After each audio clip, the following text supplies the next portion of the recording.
আমি বৰ্তমান ওলাইছোঁ চলকালে কামৰূপ গ্ৰাম্যতে পৰে চাগে আহিছোঁ। আমাক সংগ দিছে ৰিংকু শৰ্মা, ৰিংকু শৰ্মা, নিতুল কলিতা, এয়া ধ্ৰুৱজ্যোতি, এয়া মই আৰু এয়া আমাৰ বিশিষ্ট ব্যৱসায়ী দেৱাশীষ শৰ্মা আমাক সংগ দিছে। এতিয়া আৰম্ভ কৰিছোঁ আমাৰ যাত্ৰা। আমি এতিয়া চাংখাৰী পাইছোঁ। আমি চলকাৰ পৰা নতুন আপডেট দিবলৈ চেষ্টা কৰিম। নিশ্চয় নিশ্চয়। এতিয়া ইচ্ছুতে আমি আহি পালোঁ এই চলকা জলপ্ৰপাত। এয়া আমাৰ লগত নিতুল আছে। আপোনালোকৰ পৰিৱেশটো দেখাই লওঁ প্ৰথম। কি সুন্দৰ এক প্ৰাকৃতিক পৰিৱেশ। এয়া ৰিংকু শৰ্মা কাপোৰ পিন্ধি আছিলে, এয়া ধ্ৰুৱ আৰু আমাৰ এয়া দেৱাশীষ। আপোনালোকৰ পৰিৱেশটো চাই লওক আমাৰ। এয়া এইটো চলকা জলপ্ৰপাত। আপোনালোকে বিচাৰিলে মই আপোনালোকক এড্ৰেছটো দিব পাৰিম, যদি ইচ্ছা কৰে মেছেজ কৰিব পাৰে। তাৰ পৰা আপোনালোকক দেখাই লওক পৰিৱেশটো।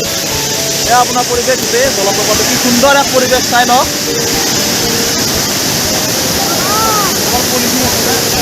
এয়া চাওক কিমানবিলাক পৰ্যটক আহিছে ইয়াতে,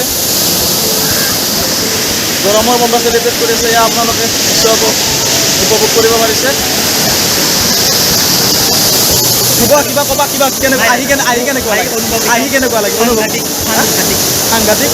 এয়া আমি নিতুল কলিতাৰ পৰা জানিব চেষ্টা কৰিম যে পৰিৱেশটো কেনেকুৱা লাগে। সাংঘাতিক পৰিৱেশ, য'ত আমি পৃথিৱীৰ সুমধুৰ ঠাই বুলি ক'ব পাৰোঁ। মুদ্ৰা কৈছে এতিয়া বেলেগ যদি আহিব বিচাৰে আহিব পাৰে নে নোৱাৰে, জেগাখিনি কেনেকুৱা সাংঘাতিক প্লেচ ছেফ হয়। এতিয়া আমি ৰিংকু শৰ্মাৰ ওচৰত আহিম। এতিয়া ৰিংকু শৰ্মা তেখেতে কাপোৰ সলাই আছে।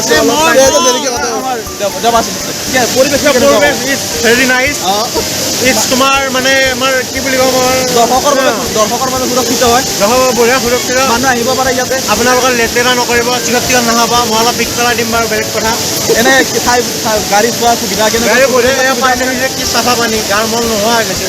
একমাহ গা ধোৱা নাই আমি, এটা গা ধোৱা আহিম কাৰণে। গতিকে আমি এতিয়া নিশ্চয় ৰিংকু শৰ্মাৰ ওচৰত যাম। কাপোৰ সলোৱা হ'ল চাগে। কাপোৰটো সলাই লওক নিশ্চয়।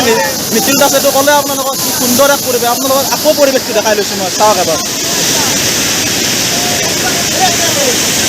গামছা মাৰিয়ে যাওঁ নেকি, ভাল লাগছিলে। এতিয়া আমাৰ ৰিংকু শৰ্মাৰ কাপোৰ সলোৱা হ'ল। আমি ৰিংকু শৰ্মাৰ পৰা এটা বাইট ল'ম। কেনে পৰিৱেশ কেনেকুৱা সুন্দৰ পৰিৱেশ। আপোনালোকে কংক্ৰিটৰ স্কুলৰ পৰা আহি, ব্যস্ততাৰ পৰা আহি অলপমান ইয়াত অৱসৰ বিনোদন কৰিব পাৰে সকলোৱে। ভাল লাগিব। শিশুৰ পৰা বয়োজ্যেষ্ঠলৈকে সকলোৱে আহিব পাৰে। সুন্দৰ পৰিৱেশ, সম্পূৰ্ণ সুৰক্ষিত ঠাই। আপোনালোকে আহক, অসমৰ পৰ্যটনস্থলীবিলাকক আপোনালোকে উন্নত কৰাত সহায় কৰক। ভাল লাগিল। আকৌ পিছত আমি বেলেগ ভিডিঅ' বনাই আপোনালোকক দেখাবলৈ চেষ্টা কৰিম। এয়া শেষৰ পৰা এবাৰ চাই লওক সুন্দৰ এক পৰিৱেশ।